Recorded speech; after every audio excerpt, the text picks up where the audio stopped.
Hi guys, अस्सलाम वालेकुम, how are you. आज हम जानेंगे पार्ट्स ऑफ स्पीच के बारे में कि पार्ट्स ऑफ स्पीच क्या है। सबसे पहले आते हैं हम स्पीच पर कि स्पीच क्या है। स्पीच कहते हैं बातचीत को। कोई भी बातचीत हो और कोई भी जो बातचीत होती है वो होती है सेंटेंस में। किसी भी लैंग्वेज में जो भी हम बातचीत करें या लिखें कुछ भी, तो वो सेंटेंस की सूरत में लिखेंगे। और जो सेंटेंस में जो वर्ड्स यूज़ होते हैं वो हर एक वर्ड जो है वो पार्ट्स ऑफ स्पीच है। और ये आज हम पार्ट्स ऑफ स्पीच का एक इंट्रोडक्शन लेक्चर बना रहे हैं और इन सब को हम आगे डिटेल्स में पढ़ेंगे क्योंकि इनके काइंड्स भी हैं और ये बहुत ही इम्पोर्टेंट हैं पार्ट्स ऑफ स्पीच हमारे लिए। क्योंकि पार्ट्स ऑफ स्पीच जो हैं हमारे आगे जो भी हम बड़ी बड़ी टेस्ट देते हैं, जो भी कॉम्पिटिटिव एग्ज़ाम्स देते हैं, तो उनमें जो करेक्शन वाले सेंटेंस आते हैं हमारे एमसीक्यूज़ टाइप्स या ऐसे ही, तो वो हमारे पार्ट्स ऑफ स्पीच में से आते हैं। सबसे पहले हम जानेंगे नाउन के बारे में कि नाउन क्या है। A noun is a naming word. Noun जो है वो एक नेमिंग वर्ड है। नाउन को नेमिंग वर्ड भी कहा जाता है। और the name of a person, a place और a thing is called noun. किसी भी शख्स या जगह के नाम को हम नाउन कहते हैं। कायनात में ऐसी जो भी चीज़ें हैं जिसका कोई नाम हो तो वो क्या है, नाउन है। किसी भी चीज़ को अगर हम कोई नाम देते हैं तो वो नाउन है। और इसको और ज़्यादा समझने के लिए हमने एग्जाम्पल दिया है, Ali went to Sukkur to buy books. Ali, Sukkur और बुक्स, ये क्या है, हमारे नाउन है। अब दूसरे नंबर पर आ जाता है हमारा pronoun. The word which is used in place of noun to avoid its repetition is called pronoun. जो हमारा प्रोनाउन है वो नाउन की जगह पर यूज़ होता है और हमारे नाउन को अवॉइड करता है, नाउन को बार बार रिपीट करने से अवॉइड करता है प्रोनाउन। ज़्यादा हमें एग्जांपल में समझ आएगा। Aslam has a mobile, he likes it very much. अब he likes it very much, ये हमारा क्या है, प्रोनाउन है।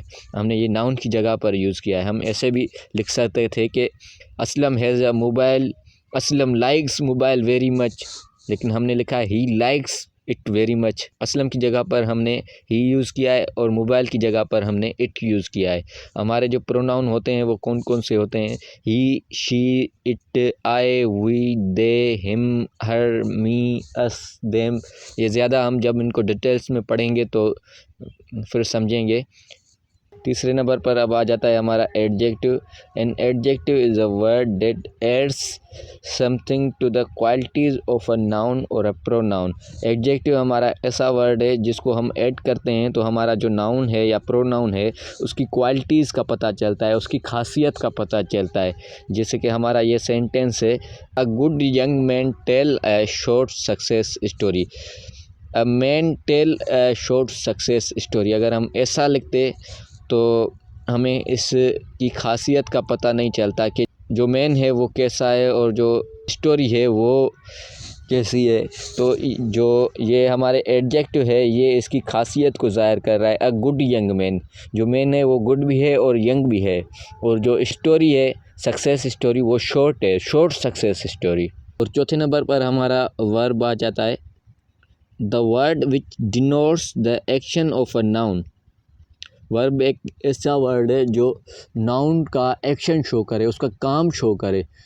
जो भी नाउन काम कर रहा है वो जो काम है वो क्या है, वर्ब है। वर्ब एक ऐसा वर्ड है जो नाउन का एक्शन शो करे, उसका काम शो करे। और जो इसके एग्जांपल्स हैं, द स्टूडेंट रीड्स।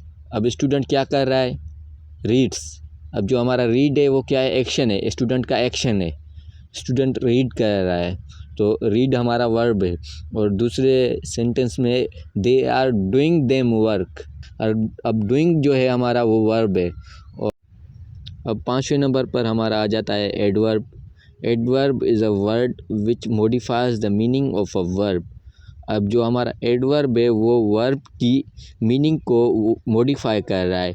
जैसे हमारा एडजेक्टिव था वो नाउन और प्रोनाउन की खासियत को शो कर रहा था, इसी तरह हमारा जो एडवर्ब है वो वर्ब को मॉडिफाई कर रहा है। आपको ज़्यादा एक्सप्लेन करने के लिए जो हमारे एग्जाम्पल सेंटेंस हैं वो देखें। He is very fast runner. अब वेरी क्या है, हमारा एडवर्ब है वो वर्ब जो है हमारा फास्ट उसको मॉडिफाई कर रहा है कि वो तेज़ भाग रहा है, वेरी फास्ट रनर।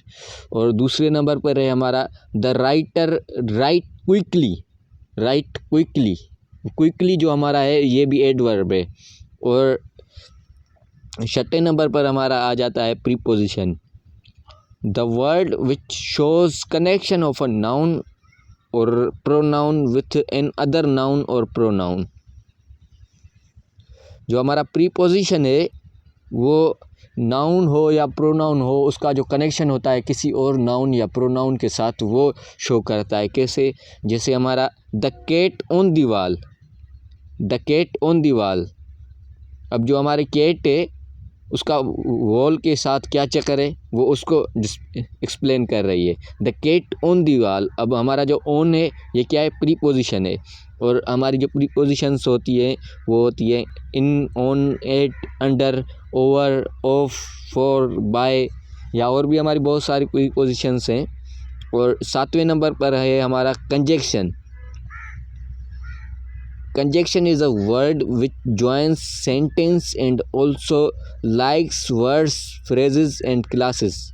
जो हमारा कंजक्शन है वो सेंटेंस को ज्वाइन करता है आपस में, या वर्ड्स को या फ्रेजेस को या जो हमारी क्लासेस हैं उनको। कैसे? He is rich but not happy. अब बट क्या कर रहा है? दोनों को आपस में कनेक्ट कर रहा है, ज्वाइंट कर रहा है दोनों को। He is rich but not happy, वो रिच तो है पर हैप्पी नहीं है। और हमारी कंजक्शंस कौन कौन सी होती है?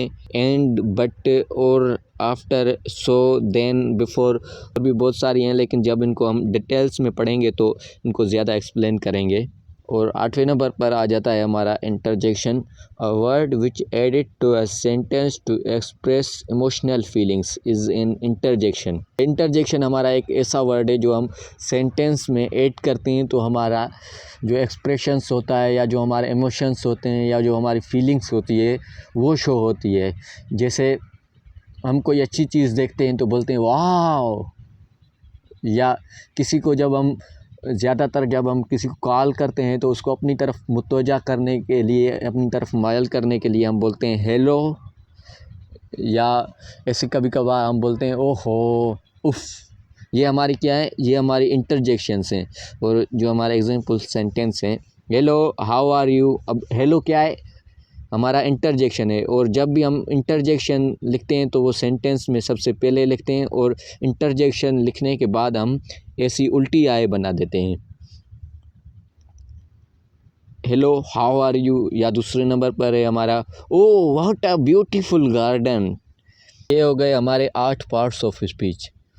लेकिन अब जो हमारा मॉडर्न ग्रामर है तो उसमें आर्टिकल्स जो हैं वो भी एक पार्ट्स ऑफ स्पीच का हिस्सा दिया गया है। वैसे तो हमारा आर्टिकल्स पहले एडजेक्टिव्स में होता था, लेकिन अब आर्टिकल्स को एक अलग वर्ड करार दिया गया है। आर्टिकल्स को भी एक पार्ट्स ऑफ स्पीच का हिस्सा करार दिया गया है जो हमारा मॉडर्न ग्रामर है उसमें। अब हमारा आर्टिकल्स क्या है? अब आ जाते हैं हम आर्टिकल्स पर। There are the words which determine और specify the nouns that follow. हमारे जो आर्टिकल्स होते हैं वो हमारे नाउन्स को स्पेसिफाई करते हैं। और हमारे जो आर्टिकल्स होते हैं वो दो तरह के होते हैं। एक होते हैं इंडेफिनेट आर्टिकल्स ए और एन, और दूसरा होता है हमारा डेफिनेट आर्टिकल दी या द। हमारे जो इंडेफिनेट आर्टिकल्स हैं वो कौन से हैं? ए और an. They usually leave indefinite the person और थिंग स्पोकन ऑफ। हम जब किसी चीज़ के बारे में या किसी पर्सन के बारे में जब हम बात करते हैं तो उसको इंडेफिनेट करते हैं। जैसे हमारा है अ बुक या एन एरोप्लेन। अब जो हमारा ए यूज़ होता है वो होता है नॉन वाउल्स के लिए, और जो हमारा एन यूज़ होता है वो होता है वाउल्स के लिए। दूसरे नंबर पर है हमारा definite article. It normally points out some particular person और थिंग। हमारा जो डेफिनेट आर्टिकल है द, ये क्या करता है, किसी भी पर्टिकुलर पर्सन या थिंग को पॉइंट आउट करता है। जैसे द बुक या द एरोप्लेन, जो हमारे आर्टिकल्स हैं ये बहुत ही लेंथी हैं और इम्पोर्टेंट भी है, इनको हम सबको डिटेल्स में पढ़ेंगे। आज ये हमारा पार्ट्स ऑफ स्पीच का इंट्रो लेक्चर था और आई होप आपको पार्ट्स ऑफ स्पीच समझ आ गए होंगे, और जिनको नहीं आए तो वो फिर भी पूछ सकते हैं, वरना हम इन सब को डिटेल्स में आगे पढ़ेंगे। तो मैं हूँ आरिफ निसार, इंशाल्लाह we will meet in next lecture.